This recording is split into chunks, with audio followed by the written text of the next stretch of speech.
பலிப்போர் பாக்கிய செல்வம் புவியில் இல்லையே.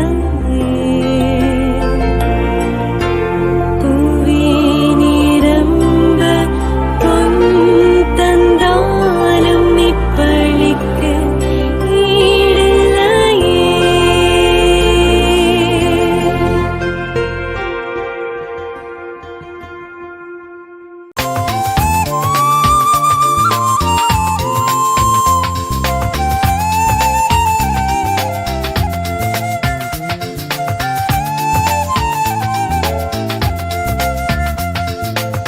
பனிமயத்தாயின் பக்தர்களே, நீங்கள் இறைவனை வேண்டிடுங்கள்.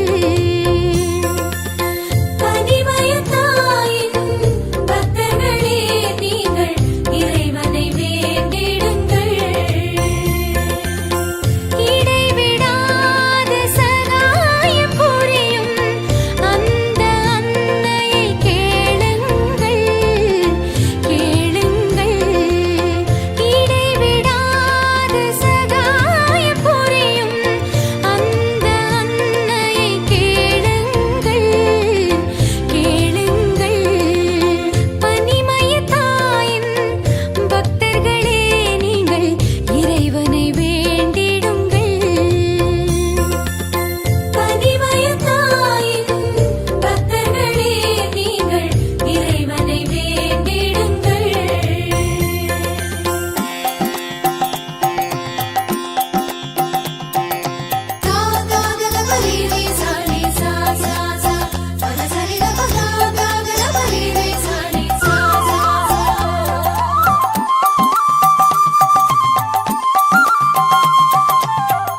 தெய்வீக கலைஞனின் பெரும் படைப்பாம் அவள், தெய்வத்தின் சந்நிதி ஒளிவிளக்காம். தெய்வீக கலைஞனின் பெரும் படைப்பாம் அவள், தெய்வத்தின் சந்நிதி ஒளிவிளக்காம். பரமனின் உள்ளம் வாழ்பவள் நீயே, மன்னகம் வாழ்வோர் முதற்கனி நீயே, முதற்கனி நீயே. பனிமயத்தாயின் பக்தர்களே, நீங்கள் இறைவனை வேண்டிடுங்கள். பனிமயத்தாயின் பக்தர்களே, நீங்கள் இறைவனை வேண்டிடுங்கள். ஆண்டவர் சந்நிதி கூடிடுவோம் இன்று ஆனந்த மனதினிலே. அர்ப்பண பூக்களின் நறுமணமே இனி ஆண்டவர் வழிதனிலே.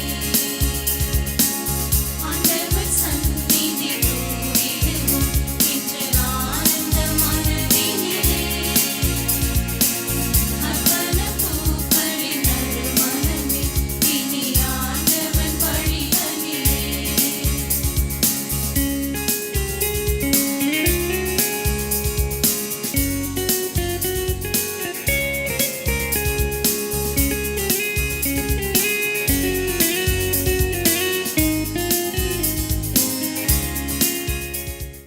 தந்தை, மகன், தூய ஆவியாரின் பெயராலே.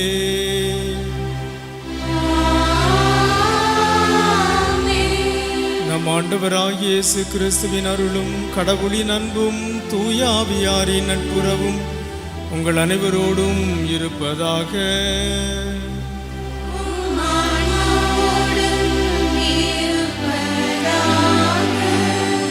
கிறிஸ்துவின் அன்புக்குரியவர்களே, கிறிஸ்து பிறப்பு விழாவின் மகிழ்ச்சியிலே வாழ்கின்ற நாம் இன்றைய திருப்பலியை ஆயரும் மறைசாட்சியுமான புனித தாமஸ் பெக்கெட் அவருடைய விழாவாக கொண்டாடுகிறோம். புனித தாமஸ் பெக்கெட் இங்கிலாந்து நாட்டைச் சேர்ந்த ஒரு அறிஞர். அந்த நாட்டின் மிகப்பெரிய பொறுப்பாளராக, துணைவேந்தராக, சான்சலராக அவர் பணியாற்றியவர். 2ஆம் ஹென்றி என்னும் அரசனுக்கு உதவியாக இருந்து பணியாற்றியவர். இருப்பினும் அரசன் திரு அவையினுடைய கட்டளைகளுக்கு எதிராக செயல்பட்ட பொழுது அதை எதிர்த்து அவர் கேள்வி கேட்டார். ஆகவே அரசனுடைய ஆதரவாளர்களால் மறைசாட்சியாக கொல்லப்பட்டார். அரசனை விட கடவுளுக்கே நாம் கீழ்ப்படிய வேண்டும் என்கிற மதிப்பீட்டை, விழுமியத்தை எடுத்து சொல்கிற ஒரு ஆயராக, புனிதராக, மறைசாட்சியாக புனித தாமஸ் பெக்கெட் விளம்புகிறார். அவருக்காக நாம் கடவுளுக்கு நன்றி செலுத்துவோம். மேலும் அவருடைய எடுத்துக்காட்டை நாம் பின்பற்றி நாமும் இயேசுவின் அன்பு சாட்சிகளாக வாழ இத்திருப்பலியிலே இறையருள் வேண்டுவோமாக. தூய மறை நிகழ்வுகளை கொண்டாட தகுதி பெறும் பொருட்டு நம்முடைய பாவங்களை ஏற்றுக்கொண்டு மனம் வருந்துவோம். எல்லாம் வல்ல இறைவனிடமும் சகோதர சகோதரிகளே, உங்களிடமும் நான் பாவி என்று ஏற்றுக்கொள்கிறேன். ஏனெனில் சிந்தனையாலும் சொல்லாலும் செயலாலும் கடமைகள் தவறியதாலும் பாவங்கள் பல செய்தேன். என் பாவமே, என் பாவமே, என் பெரும் பாவமே. ஆகையால் எப்பொழுதும் கன்னியான புனித மரியாதையும் வானதூதர் புனிதர் அனைவரையும் சகோதர சகோதரிகளை உங்களையும் நம் இறைவனாகிய ஆண்டவரிடம் எனக்காக வேண்டிக் கொள்ள மன்றாடுகிறேன். எல்லாம் வல்ல இறைவன் நம் மீது இரக்கம் வைத்து நம் பாவங்களை மன்னித்து நம்மை முடிவில்லாத வாழ்வுக்கு அழைத்து செல்வாராக. ஆமென்.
மன்றாடுவோமாக.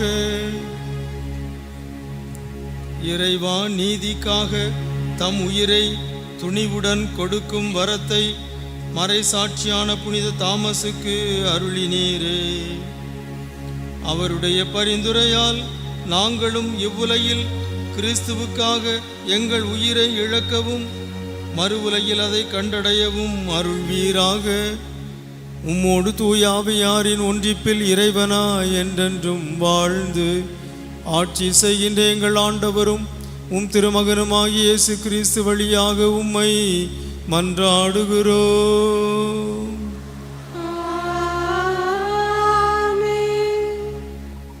திருத்தூதர் யோவான் எழுதிய முதல் திருமுகத்திலிருந்து வாசகம். அதிகாரம் 2, இறைவார்த்தைகள் 3 முதல் 11 வரை. என் பிள்ளைகளே, இயேசுவின் கட்டளைகளை நாம் கடைபிடித்தால் நாம் அவரை அறிந்து கொண்டோம் என்பது உறுதியாக தெரியும். அவரை எனக்கு தெரியும் என சொல்லிக்கொண்டு அவருடைய கட்டளைகளை கடைபிடிக்காதோர் பொய்யர். உண்மை அவர்களிடம் இராது. ஆனால் அவரது வார்த்தையை கடைபிடிப்போரிடம் கடவுளின் அன்பு உண்மையாகவே நிறைவடைகிறது. நாம் அவரோடு இணைந்திருக்கிறோம் என அதனால் அறிந்து கொள்ளலாம். அவரோடு இணைந்திருப்பதாக கூறுவோர் அவர் வாழ்ந்தவாறே வாழ கடமைப்பட்டவர்கள். அன்புக்குரியவர்களே, நான் உங்களுக்கு எழுதுவது புதியதொரு கட்டளை அல்ல. நீங்கள் தொடக்கத்திலிருந்தே பெற்றிருந்த பழைய கட்டளைதான் அது. நீங்கள் கேட்டிருந்த வார்த்தையே அப்பழைய கட்டளை. இருப்பினும் நான் உங்களுக்கு எழுதுவது ஒரு புதிய கட்டளையே. அது புதியது என்பது கிறிஸ்துவின் வாழ்விலும் உங்கள் வாழ்விலும் விளங்குகிறது. ஏனெனில் இருள் அகன்று போகின்றது, உண்மை ஒளி ஏற்கனவே ஒளிர்கின்றது. ஒளியில் இருப்பதாக சொல்லிக்கொண்டு தம் சகோதரர் சகோதரிகளை வெறுப்போர் இருளில்தான் இருக்கின்றனர். தம் சகோதரர் சகோதரர்களிடம் அன்பு கொள்வோர் ஒளியில் நிலைத்திருக்கின்றனர். இடறி விழவைக்கும் எதுவும் அவர்களிடம் இல்லை. தம் சகோதரர் சகோதரிகளை வெறுப்போர் இருளில் இருக்கின்றனர், இருளில் நடக்கின்றனர். அவர்கள் எங்கு செல்லுகிறார்கள் என்பது அவர்களுக்கு தெரியவில்லை. ஏனெனில் இருள் அவர்களுடைய கண்களை குருடாகிவிட்டது. ஆண்டவர் வழங்கும் அருள்வாக்கு. இறைவனுக்கு நன்றி. பதிலுரை பாடல். திருப்பாடல் 96. பல்லவி. விண்ணுலகம் மகிழ்வதாக, மண்ணுலகம் களிகூர்வதாக.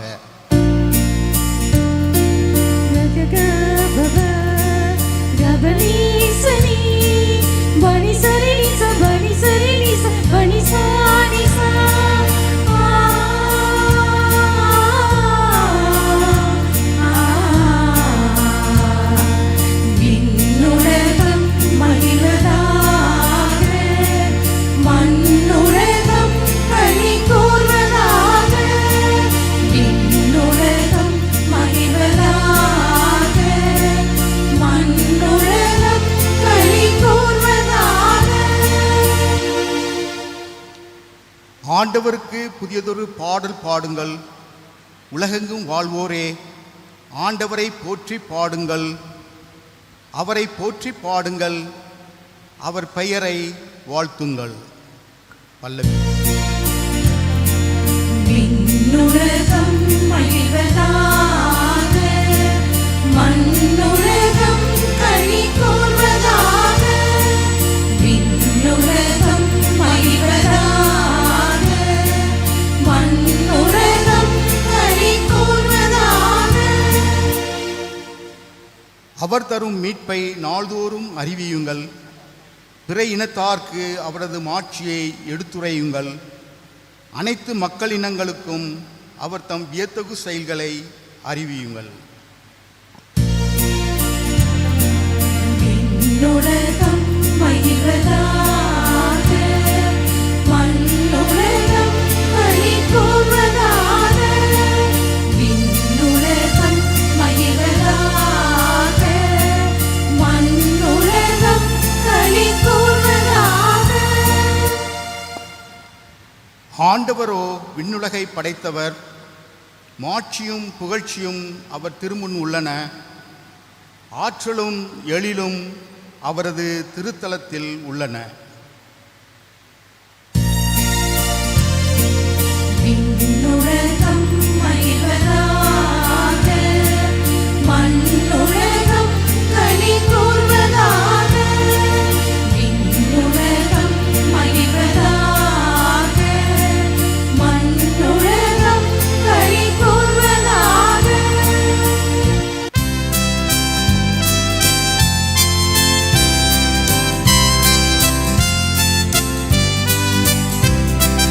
அல்லேலூயா, அல்லேலூயா, அல்லேலூயா, அல்லேலூயா,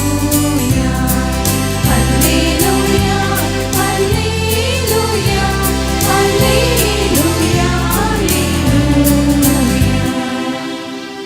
எம்மிப்பே பிற இனத்தாருக்கு வெளிப்பாடு அருளும் ஒளி,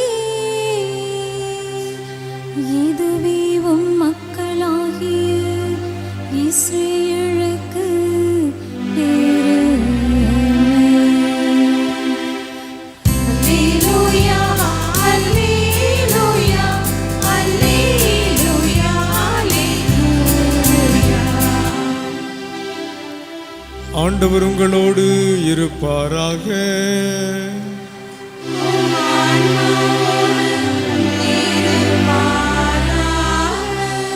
புனித லூக்கா எழுதிய தூய நற்செய்தியிலிருந்து வாசகம்.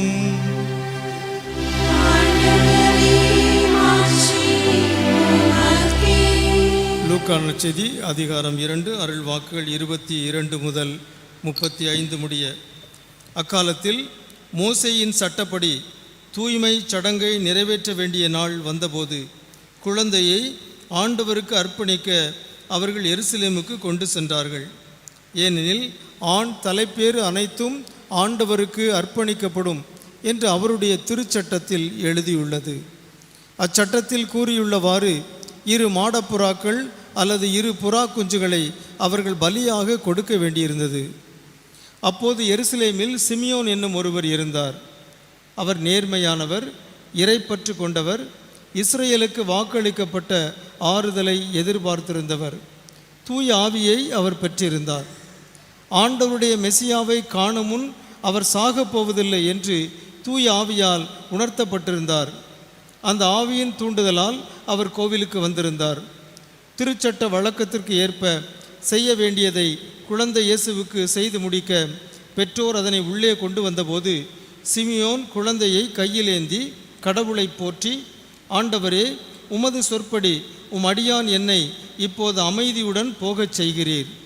ஏனெனில் மக்கள் அனைவரும் காணுமாறு நீர் ஏற்பாடு செய்துள்ள உமது மீட்பை என் கண்கள் கண்டு கொண்டன. இம்மீட்பே பிற இனத்தாருக்கு வெளிப்பாடு அருளும் ஒளி. இதுவே உம் மக்களாகிய இஸ்ரேலுக்கு பெருமை என்றார். குழந்தையை குறித்து கூறியவை பற்றி அதன் தாயும் தந்தையும் வியப்புற்றனர். சிமியோன் அவர்களுக்கு ஆசி கூறி அதன் தாயாகிய மரியாவை நோக்கி, இதோ இக்குழந்தை இஸ்ரேல் மக்களுள் பலரின் வீழ்ச்சிக்கும் எழுச்சிக்கும் காரணமாக இருக்கும், எதிர்க்கப்படும் அடையாளமாகவும் இருக்கும். இவ்வாறு பலருடைய மறைவான எண்ணங்கள் வெளிப்படும். உமது உள்ளத்தையும் ஒரு வாள் ஊடுருவி பாயும் என்றார். ஆண்டவரின் அருள்வாக்கு. கிறிஸ்துவே உமக்கு புகழ். அனைவரும் இணைந்து ஆண்டவர் இயேசுவுக்கு புகழ் சாற்றுவோம். இயேசுவே உமக்கு புகழ், இயேசுவே உமக்கு புகழ், இயேசுவே உமக்கு நன்றி, இயேசுவே உமக்கு நன்றி, இயேசுவே உமக்கு மாட்சி. இயேசுவே உமக்கு மாட்சி. கிறிஸ்துவில் அன்புக்குரியவர்களே, இன்றைய நற்செய்தி வாசகத்தில் இயேசுவை கோவிலில் காணிக்கையாக அர்ப்பணித்த அந்த நிகழ்வை நாம் வாசிக்க கேட்டோம். 2 சிந்தனைகளை அதன் அடிப்படையில் நான் உங்கள் முன்பாக வைக்க விரும்புகின்றேன். குழந்தைகளுக்கும் பெற்றோருக்கும் உள்ள உறவு, குழந்தைகளுக்கும் வயது முதிர்ந்தோருக்கும் உள்ள உறவு. இதை பற்றி இந்த இறை வார்த்தையின் ஒளியில் நாம் சிந்தித்து இறைவேண்டல் செய்ய உங்களை நான் அழைக்கின்றேன். இயேசுவின் பெற்றோர் குழந்தை இயேசுவை கோவிலில் காணிக்கையாக ஒப்பு கொடுக்க வேண்டும் என்று எருசலேம் கோவிலுக்கு கொண்டு செல்கிறார்கள். காரணம், மோசையின் சட்டப்படி. ஆகவே திருச்சட்டத்தை நிறைவேற்றுகின்ற பெற்றோராக இயேசுவுடைய பெற்றோர் இருந்தார்கள். குழந்தைகளை, குறிப்பாக முதல் குழந்தைகளை, தலைச்சன் குழந்தைகளை கடவுளுக்கு அர்ப்பணிக்க வேண்டியது திருச்சட்டமாக இருந்தது. எண்ணிக்கை நூல் 3ஆம் அதிகாரம் 13வது இறைமொழியில் நாம் வாசிக்கின்றோம், எகிப்து நாட்டில் தலைப்பேறு அனைத்தையும் நான் சாகடித்த நாளில் இஸ்ரேலின் தலைப்பேறு அனைத்தையும் மனிதரையும் விலங்குகளையும் எனக்கென புனிதப்படுத்தினேன், அவர்கள் எனக்கே உரியவர்கள் என்று எண்ணிக்கை நூல் 3:13 நாம் வாசிக்கின்றோம். ஆகவே எகிப்திலிருந்து இஸ்ரேல் மக்களை செங்கடல் வழியாக விடுதலை செய்து கொண்டு வந்த கடவுள் அந்த நாளில் எகிப்தின் தலைச்சன் பிள்ளைகளை அவர் கொன்றளித்தார். இஸ்ரேலின் தலைச்சன் பிள்ளைகளை அவர் பாதுகாத்தார். எனவே அன்றிலிருந்து எல்லா முதல் குழந்தைகளும் கடவுளுக்கு சொந்தமானவர்கள். ஆகவே கடவுளுக்கு இந்த குழந்தைகளை அர்ப்பணிக்க வேண்டும் என்பது திருச்சட்டமாக இருக்கிறது. திருக்குடும்பத்தின் தலைவர்களாகிய புனித யோசேப்பும் அன்னை மரியாவும் திருச்சட்டத்தை கடைப்பிடிப்பவர்களாக வாழ்ந்தார்கள், இறை வார்த்தையின்படி வாழ்ந்தவர்களாக இருந்தார்கள். எனவே குழந்தை இயேசுவை எருசலேம் கோவிலுக்கு கொண்டு சென்று அவர்கள் காணிக்கையாக ஒப்பு கொடுத்தார்கள். அன்புக்குரியவர்களே, நாமும் நம்முடைய குழந்தைகளை கடவுளுக்கு ஒப்பு கொடுக்க வேண்டும். பாரசீக கவிஞர் கலீல் கிப்ரான் ஒரு கவிதையில் சொல்கிறார், உங்கள் குழந்தைகள் உங்களுடையவர்கள் அல்லர், அவர்கள் உங்கள் வழியாக இந்த உலகிற்கு வந்தவர்கள். மிக அருமையான ஒரு சிந்தனை. குழந்தைகள் பெற்றோர் வழியாக இந்த உலகிற்கு வருகின்றார்கள், ஆனால் அவர்கள் உங்களுக்கு மட்டுமே சொந்தம் என்று நீங்கள் நினைத்து விடக்கூடாது. அவர்கள் கடவுளுக்கு சொந்தமானவர்கள், இந்த உலகிற்கு சொந்தமானவர்கள். ஆகவே கடவுளுக்கும் இந்த உலகிற்கும் குழந்தைகளை நாம் அர்ப்பணிக்க வேண்டும். இயேசுவே உமக்கு நன்றி, இயேசுவே உமக்கு புகழ். ஆகவே எல்லா பெற்றோருடைய உள்ளத்திலும் இந்த சிந்தனை விதைக்கப்பட வேண்டும். உங்களுடைய குழந்தைகள் உங்களுடைய அல்ல, அவர்கள் கடவுளுக்கு சொந்தமானவர்கள், இந்த சமூகத்துக்கு சொந்தமானவர்கள், இந்த உலகிற்கு சொந்தமானவர்கள். கிராமங்களில் இன்னும் கூட ஒரு பழக்கம் இருக்கிறது. என்ன பழக்கம் என்றால் குழந்தைகளை கோவிலுக்கு கொண்டு வந்து அதை விற்று கொடுப்பார்கள். இந்த குழந்தையை இத்தனை ரூபாய்க்கு விற்று கொடுக்க வேண்டும் அவர்கள் சொல்லுவார்கள். அத்தனை ரூபாயை இந்த பெற்றோரே கோவிலுக்கு காணிக்க குழந்தையை வாங்கி கொண்டு செல்வார்கள். அது இந்த திருச்சட்டத்தின் பழக்கத்தின்படியே தான் இன்றும் தொடர்கிற ஒரு மரபாக இருக்கிறது. ஆகவே குழந்தைகளை நாம் ஆண்டவருக்கு கொடுத்து விட்டு அவர்களை நாம் மீண்டும் பெற்று சொல்லுகிறோம். குழந்தைகள் கடவுளுக்கு சொந்தமானவர்கள். ஆகவே இறைமகன் இயேசுவை குழந்தையாக இருந்த பொழுதே பெற்றோர் அர்ப்பணித்து விட்டார்கள். ஆகவே இந்த குழந்தை கடவுளுக்கு சொந்தம், இந்த குழந்தை இந்த உலகிற்கு சொந்தம், இந்த குழந்தை இந்த சமூகத்துக்கு சொந்தம். எனவே அக்குழந்தையை அவர்கள் உரிமை பாராட்டவில்லை. ஆகவே தான் இயேசு தன்னுடைய பொது வாழ்வை தொடங்கிய பொழுது பல இடங்களுக்கும் சென்றார், நற்செய்தி அறிவித்தார். அப்பொழுதெல்லாம் அன்னை மரியா அந்த மகனை ஊக்கப்படுத்தி உற்சாகப்படுத்தி அந்த பொது பணியிலே அவர் ஈடுபடுத்தினார். அதனுடைய நிறைவாக சிலுவையில் இயேசு தொங்கிய பொழுது அன்னை மரியா அந்த துயரத்தையும் ஏற்றுக்கொண்டார். காரணம், இந்த மகன் கடவுளுடைய மகன், கடவுளுக்கு சொந்தமானவர். அன்புக்குரியவர்களே, நம்முடைய பெற்றோர் நம்முடைய பிள்ளைகளை பற்றிய மனநிலை எப்படி இருக்கிறது? அந்த குழந்தைகள் கடவுளுக்கு சொந்தமானவர்கள். ஆகவே கடவுளுக்கு முதலில் ஒப்புக் கொடுக்க வேண்டும். இரண்டாவதாக இந்த உலகிற்கு சொந்தமானவர்கள், இந்த உலகிற்கு அர்ப்பணிக்க வேண்டும். எல்லா குழந்தைகளையும் வளர்க்கின்ற பொழுதே அந்த குழந்தைகளுக்கு ஒரு சமூக உணர்வை, சமூக பொறுப்பை பெற்றோர் கற்றுக் கொடுக்க வேண்டும். குழந்தைகளுக்கு ரொம்ப செல்லம் கொடுத்து வளர்க்கக்கூடாது. அவர்களுக்கு சில பொறுப்புகள், கடமைகள் இருக்கின்றன. ஆகவே கோவிலுக்கு செல்ல வேண்டும், காலை எழுந்தவுடன் கோவிலுக்கு செல்ல வேண்டும், நாள்தோறும் இறை வார்த்தை வாசிக்க வேண்டும், நாள்தோறும் கடவுளுக்கு நன்றி செலுத்த வேண்டும் என்று குழந்தைகளுக்கு பெற்றோர் சொல்லிக் கொடுக்க வேண்டும். காரணம், குழந்தைகள் கடவுளுக்கு சொந்தமானவர்கள். சில பெற்றோர்கள் குழந்தைகளிடம் சொல்வார்கள், நீ கடவுள் எங்களுக்கு கொடுத்த கொடை. அது உண்மைதான்.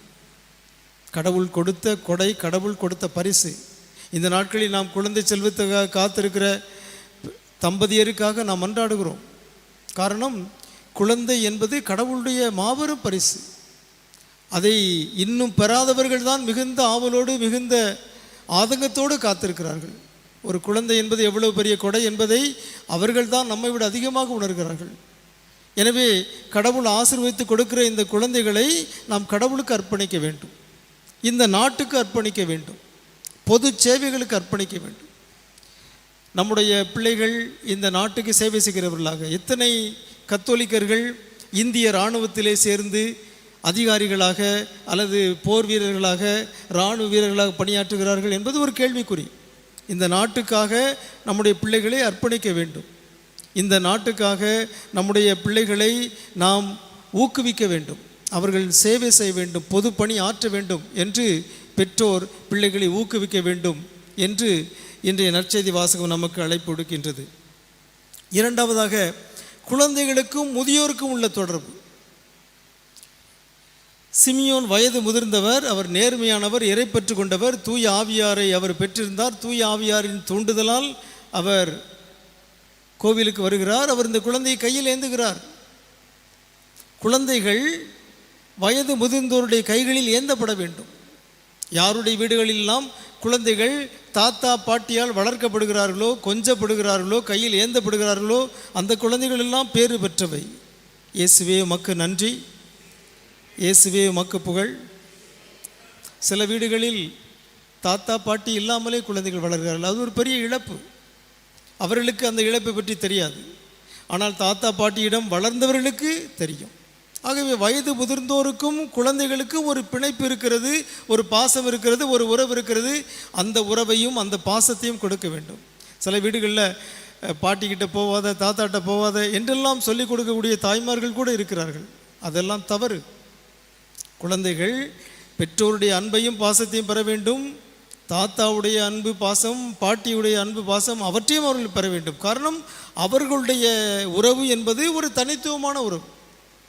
குழந்தைகள் வயது முதிர்ந்தவர்களிடம் தனித்துவமான ஒரு உறவை, பாசத்தை கொண்டிருக்கிறார்கள். ஆகவே நம்முடைய வீடுகளில் இந்த தாத்தா பாட்டியினுடைய உறவை குழந்தைகளிடத்தில் ஊக்குவிக்க வேண்டும். அவர்கள் கைகளில் குழந்தையை கொடுக்க வேண்டும். அவர்கள் இந்த குழந்தையை ஆசீர்வதிக்க வேண்டும். சிமியோன் குழந்தையை கையில் ஏந்தி அந்த குழந்தையை ஆசீர்வதித்தார், குழந்தையினுடைய பெற்றோரை ஆசீர்வதித்தார் என்று நாம் வாசிக்கின்றோம். ஆகவே குழந்தைகளுக்கும் வயது முதிர்ந்தவர்களுக்கும் ஒரு உறவு இருக்கிறது. குழந்தைகளை வளர்க்கின்ற பொழுதே வயது முதிர்ந்தவர்களை மதிக்க வேண்டும் என்று சொல்லி வளர்க்க வேண்டும். எல்லா வயதில் மூத்தவர்களையுமே மதிக்க வேண்டும். எல்லா மூத்தவர்களுமே தாத்தாக்கள் தான், பாட்டிகள் தான். சொந்த தாத்தா பாட்டி மட்டுமல்ல, வயதில் முதிர்ந்த அனைவருமே தாத்தாக்கள் பாட்டிகள். அவர்களை நாம் மதிக்க வேண்டும், அவர்களுக்கு வணக்கம் செலுத்த வேண்டும், அவர்களுக்கு மரியாதை செலுத்த வேண்டும் என்று நாம் அவர்களுக்கு கற்றுக் கொடுக்க வேண்டும். எடுத்துக்காட்டாக கோவிலிலே வயது முதிர்ந்தவர்கள் அமர்வதற்காக நாற்காலிகள் இருக்கின்றன, பெஞ்சுகள் இருக்கின்றன. குழந்தைகள் அதில் சென்று அமரக்கூடாது, அவர்களுக்கு நாம் சொல்லிக் கொடுக்க வேண்டும். இது பெரியவர்களுக்கு உள்ள இடம், ஆகவே இதை நீ அவர்களுக்கு விட்டு கொடு என்று குழந்தைகள் பெரியவர்களுக்காக விட்டு கொடுக்கிற ஒரு மனநிலையை நாம் நம்முடைய கோவிலிலே அவர்களுக்கு கற்றுக் கொடுக்க வேண்டும். வீடுகளிலும் பெற்றோரை பெரியோர்களை மதிப்பதற்கு கற்றுக் கொடுக்க வேண்டும். காரணம், பெற்றோரை பெரியவர்களை மதிக்கிற பிள்ளைகளுக்கு கடவுள் ஆசிகளை வழங்குகின்றார். இதனால் நீ நலம் பெறுவாய், மண்ணுலகில் நீடூழி வாழ்வாய் என்ற 2 ஆசிகளை கடவுள் வாக்குறுதி அளித்திருக்கிறார். எனவே பெற்றோரை மதிப்பதோடு தாத்தா பாட்டிகளையும் மதிக்க வேண்டும் என்று இன்றைய இந்த நற்செய்தி வாசகம் நமக்கு எடுத்துச் சொல்கிறது. தாத்தா பாட்டிகளுக்கு ஒரு செய்தியை இந்த நற்செய்தி நமக்கு சொல்லுகிறது. சிமியோனை பற்றி இந்த வாசகம் மிக அருமையான செய்தியை சொல்லுகிறது.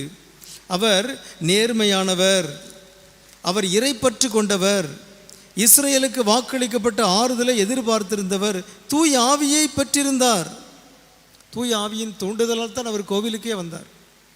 ஆகவே நம்முடைய பெற்றோர்கள் வயது முதிர ஞானத்தில் அவர்கள் முதிர வேண்டும், தூய ஆவியாரில் அவர்கள் முதிர வேண்டும். வயது கூட கூட ஞானம் கூட வேண்டும். ஆகவே தாத்தாக்கள் பாட்டிகள் வயது கூட கூட அவர்கள் இறைப்பற்று மிக்கவர்களாக, பக்தி நிறைந்தவர்களாக இருக்க வேண்டும். அவர்கள்தான் குழந்தைகளுக்கு ஜபங்கள் சொல்லிக் கொடுக்க வேண்டும், பாடல்கள் சொல்லிக் கொடுக்க வேண்டும், கதைகள் சொல்லிக் கொடுக்க வேண்டும். விவிலிய கதைகளையெல்லாம் அவர்கள் சொல்லிக் கொடுக்க, அவர்களுக்கு தான் நேரம் இருக்கிறது.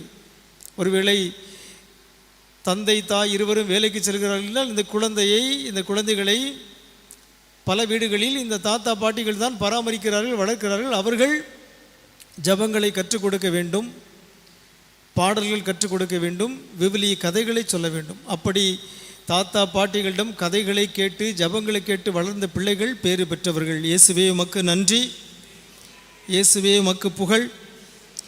ஆகவே தாத்தாக்களும் பாட்டிகளும் குழந்தைகளுக்கு அந்த ஞானத்தை கொடுக்க வேண்டும், நல்ல அறிவுரைகளை கொடுக்க வேண்டும், பாராட்டை கொடுக்க வேண்டும், அவர்களை கைகளில் ஏந்த வேண்டும், அவர்களை உச்சி முகர்ந்து முத்தமிட வேண்டும். தாத்தா பாட்டி உறவு என்பது குழந்தைகளுக்கு தேவையான ஒன்று. ஆகவே அன்புக்குரியவர்களே, இந்த இயேசுவை கோவிலில் அர்ப்பணித்த இந்த நிகழ்ச்சியானது நமக்கு இந்த 2 செய்திகளையும் சொல்லித் தருகிறது. பெற்றோர் குழந்தைகளை கடவுளுக்கும் இந்த சமூகத்துக்கும் அர்ப்பணிக்க வேண்டும், அவர்கள் மீது அதீத உரிமை பாராட்டக்கூடாது. அதே போலவே இல்லங்களில் உள்ள வயதில் மூத்தவர்கள் பெரியவர்கள், இந்த சமூகத்தில் உள்ள பெரியவர்கள் வயதில் மூத்தவர்களை குழந்தைகள் மதிக்க அவர்கள் கற்றுக் கொடுக்க வேண்டும். முதியவர்களும் ஞானம் நிறைந்தவர்களாக, தூய ஆவியால் நிறைந்தவர்களாக இந்த குழந்தைகளை அணுக வேண்டும், அவர்களை கையில் ஏந்த வேண்டும், அவர்களுக்கு ஆசி வழங்க வேண்டும் என்பதை நாம் உணர்ந்து இந்த 2 செய்திகள் வழியாக நம்முடைய குடும்பங்களை ஆண்டவர் ஆசீர்வதிக்குமாறு நாம் மன்றாடுவோமாக. ஆமென். அனைவரும் எழுந்து நின்று ஒரு சில மன்றாட்டுகளை இப்பொழுது தந்தையாகிய இறைவனிடம் ஒப்புக் கொடுப்போம்.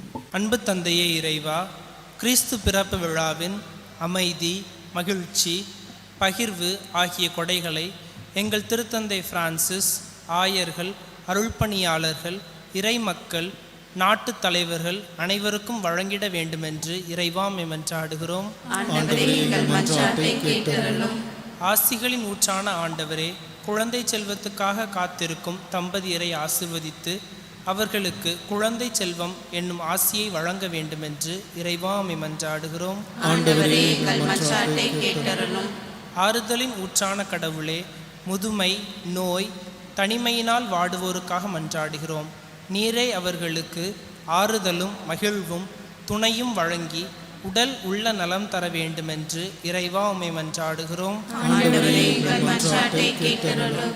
கொடைகளின் தந்தையே, இத்திருத்தலம் நாடி வரும் திருப்பயணிகள் விண்ணப்பங்கள் கனிவோடு செவிசாய்த்து பணிமய தாயின் பரிவான பரிந்துரையால் விண்ணக மன்னக ஆசிகளை பொழிந்தருள வேண்டுமென்று இறைவாமை மன்றாடுகிறோம். ஆண்டவரே, எங்கள் மன்றாட்டை கேட்டருளும். நம்முடைய சொந்த தேவைகளுக்காக ஒரு சில நாடிகள் அமைதியில் மன்றாடுவோம்.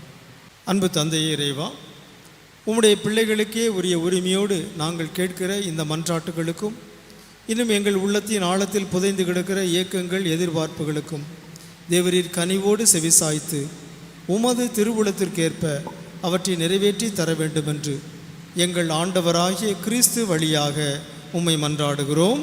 ஆமென்.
அன்புக்குரியவர்களே, என்னுடையதும் உங்களுடையதுமான இத்திருப்பலி எல்லாம் வல்ல தந்தையாகிய இறைவனுக்கு ஏற்றதாகும்படி மன்றாடுங்கள். ஆண்டவர் தமது பெயரின் புகழ்ச்சிக்காகவும் ஆட்சிக்காகவும் நமது நன்மைக்காகவும் புனித திரு அவை அனைத்து நலனுக்காகவும் உமது கையிலிருந்து பலியை ஏற்றுக்கொள்வாராக. ஆண்டவரே, மாட்சிமிகு பரிமாற்றங்களை ஏற்படுத்தும் எங்கள் காணிக்கைகளை ஏற்றருளும். அதனால் நீர் தந்தவற்றையே உமக்கு ஒப்பு கொடுத்து உம்மையே நாங்கள் பெற்றுக்கொள்ள தகுதி பெறுவோமாக. எங்கள் ஆண்டவராகிய கிறிஸ்து வழியாக உம்மை மன்றாடுகிறோம்.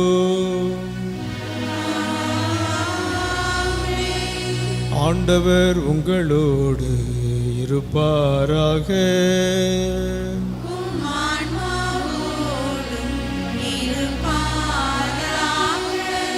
இதயங்களை மேலே எழுப்புங்கள்.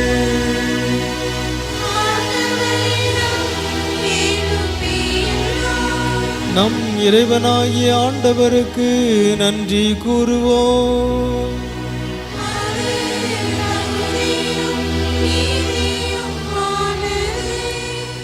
ஆண்டவரே, தூயவரான தந்தையே, என்றும் உள்ள எல்லாம் வல்ல இறைவா, எங்கள் ஆண்டவராகிய கிறிஸ்து வழியாக எந்நாளும் எவ்விடத்திலும் நாங்கள் உமக்கு நன்றி செலுத்துவது மெய்யாகவே தகுதியும் நீதியும் ஆகும். எங்கள் கடமையும் மீட்புக்குரிய செயலுமாகும். எமக்கு மீட்பு தரும் உறவு பரிமாற்றம் கிறிஸ்துவில் இன்று ஒளி வீசுகின்றது. ஏனெனில் உமது வாக்கு வலு குறைந்த எங்கள் இயல்பை எடுத்தபோது சாவுக்குரிய மனித தன்மை முடிவில்லா ஆட்சி பெறுவதோடு அல்லாமல் நாங்களும் வியப்புக்குரிய இந்த உறவு ஒன்றிப்பினால் நிலை வாழ்வில் பங்கு பெறுகின்றோம். ஆகவே வானதுதத்தலோடு ஒன்று சேர்ந்து நாங்களும் உம்மை புகழ்ந்தேத்தி மகிழ்ச்சியுடன் அறிக்கையிட்டு பாடுவதாவது:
ஆண்டவரே, நீர் மெய்யாகவே தூயவர், தூய்மை அனைத்துக்கும் ஊற்று. ஆகவே உம்முடைய ஆவியை பொழிந்து இக்காணிக்கைகளை தூய்மைப்படுத்த உம்மை வேண்டுகின்றோம். இவ்வாறு எங்கள் ஆண்டவர் இயேசு கிறிஸ்துவின் உடலும் இரத்தமுமாக எங்களுக்கு இவை மாறுவனவாக. அவர் பாடுபட உளம் கனிந்து தம்மை கையளித்த போது அப்பத்தை எடுத்து நன்றி செலுத்தி அதை பிட்டு தம் சீடர்களுக்கு அளித்து கூறியதாவது: அனைவரும் இதிலிருந்து பெற்று உண்ணுங்கள், ஏனெனில் இது உங்களுக்காக கையளிக்கப்படும் என் உடல்.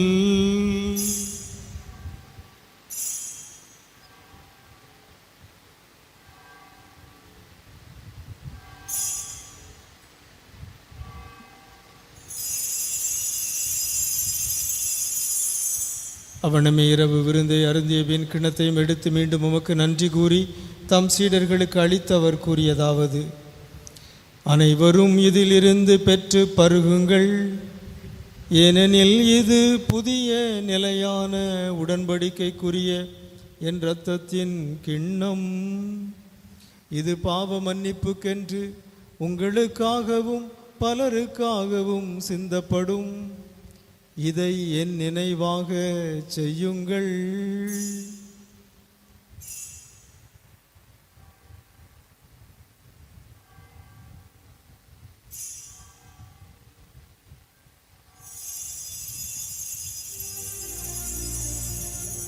நம்பிக்கையின் மறைபொருள்.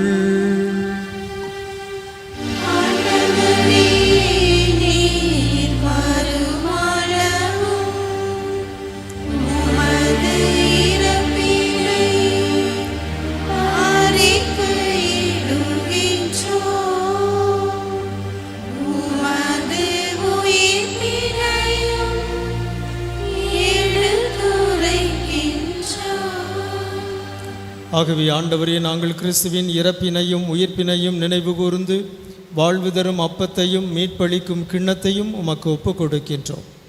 உம் திருமுன் நின்று உமக்கு ஊழியம் புரிய தகுந்தவர்கள் என எங்களை ஏற்றுக்கொண்டீர்.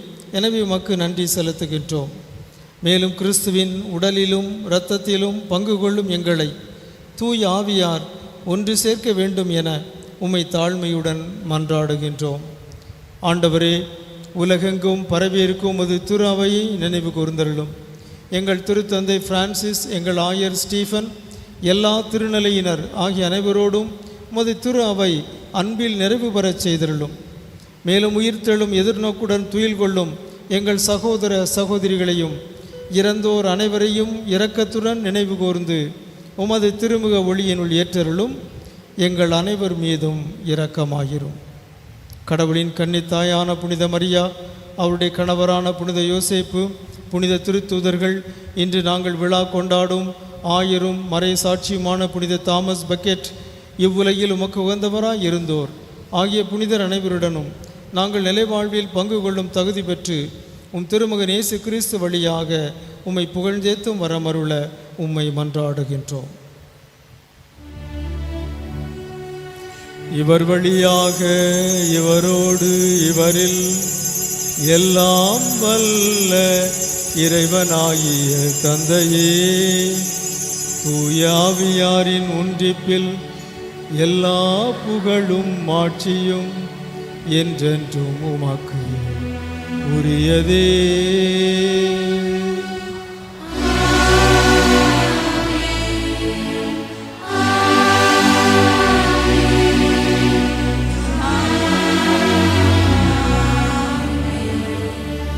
இறைமகன் இயேசு நமக்கு கற்பித்தவாறு இறையாட்சி உலகில் மலர வேண்டுமென்று மன்றாடுவோம்.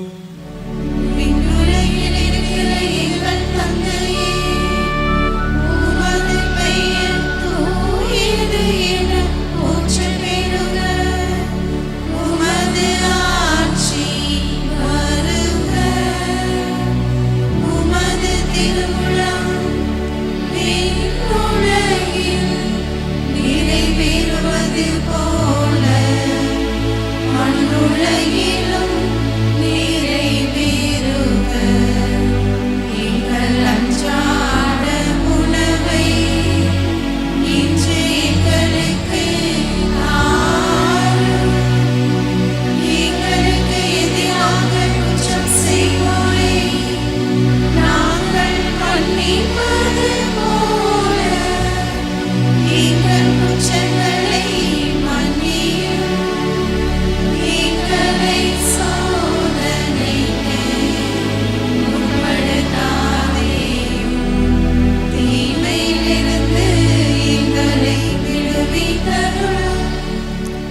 ஆண்டவரே, தீமை அனைத்திலிருந்தும் எங்களை விடுவித்து எங்கள் வாழ்நாளில் அமைதியை கனிவுடன் அருள உம்மை மன்றாடுகின்றோம்.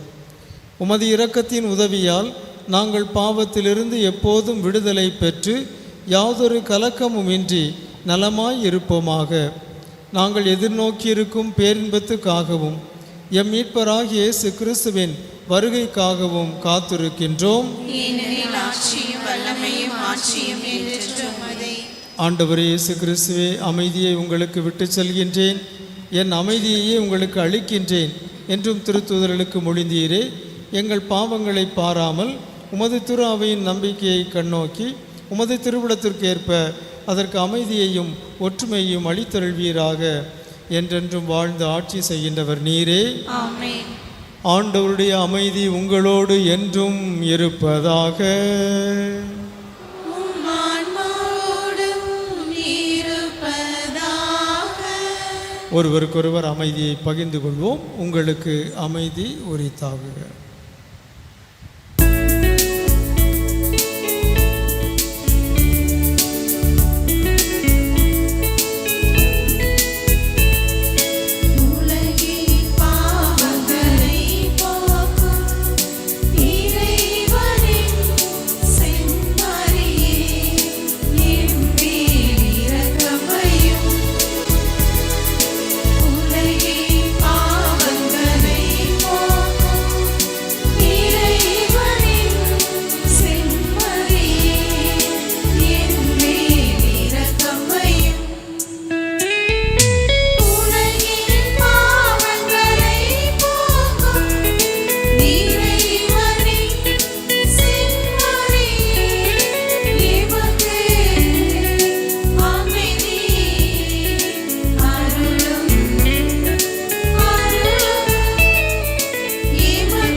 இதோ இறைவனின் செம்மறி, இதோ உலகின் பாவங்களை போக்குபவர், செம்மறியின் விருந்துக்கு அழைக்க பெற்றோர் பேறு பெற்றோர். ஆண்டவரே, நீர் இல்லத்தில் எழுந்தருள நான் தகுதியற்றவன். ஆனால் ஒரு வார்த்தை மட்டும் சொல்லியருளும், எனது ஆன்மா நலமடையும். கிறிஸ்துவின் திருவுடல் நம்மை காத்து நமக்கு நலம் தருவதாக. ஆமென்.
மன்றாடுவோமாக.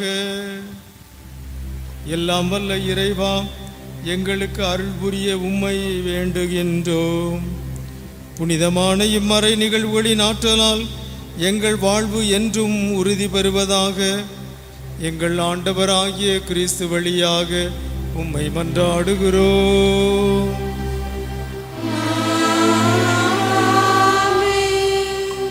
குழந்தை செல்வத்துக்காக காத்திருக்கிற பெற்றோருக்காக பனிமை தாயிடம் பரிந்து நாம் மன்றாடுவோம். பனிமய தாயே, பாவிகளுக்கு அடைக்கலமே, மிகவும் இரக்கமுள்ள தாயே, உம்முடைய பிள்ளைகளின் மன்றாட்டுக்கு கனிவுடன் செவிசாய்ப்பீராக. ஓ மிகவும் அழகு வாய்ந்த மலரே, கனிதரும் திராட்சை செடியே, விண்ணக பேரொளியே, அமல உற்பவியே, எங்கள் தேவையில் உம்மை தேடி வருகிறோம். எங்களுக்கு உதவி செய்யும் அம்மா. ஓ பெருங்கடலின் விண்மீனே, எங்களுக்கு பரிவு காட்டி நீரே எம் அன்னை என்பதை காண்பியும். ஓ இறைவனின் தாயே, விண்ணக மன்னக அரசியே, எங்கள் இதயத்தின் ஆழத்திலிருந்து உம்மை கெஞ்சி மன்றாடுகிறோம். உம் உதவியை நாடும் எங்களுக்கு செவிசாய்த்து குழந்தை செல்வத்துக்காக காத்திருக்கும் தம்பதியருக்கு குழந்தை செல்வத்தை பெற்றுத் தருவீராக. அடைக்கல தாயான பனிமய அன்னையே, எங்களுக்காக இயேசுவிடம் மன்றாடும். அடைக்கல தாயான பனிமய அன்னையே, எங்களுக்காக இயேசுவிடம் மன்றாடும். அடைக்கல தாயான பனிமய அன்னையே, எங்களுக்காக இயேசுவிடம் மன்றாடும். ஆமென். ஒரு சில வினாடிகள் கண்களை மூடி பனிமை தாயை நோக்கி நாம் மன்றாடுவோம். ஆண்டவர் உங்களோடு இருப்பாராக.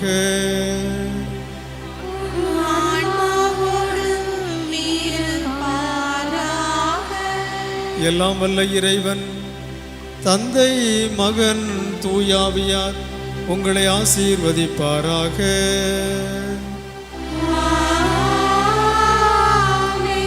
சென்று வாருங்கள், திருப்பலி நிறைவேறிற்று.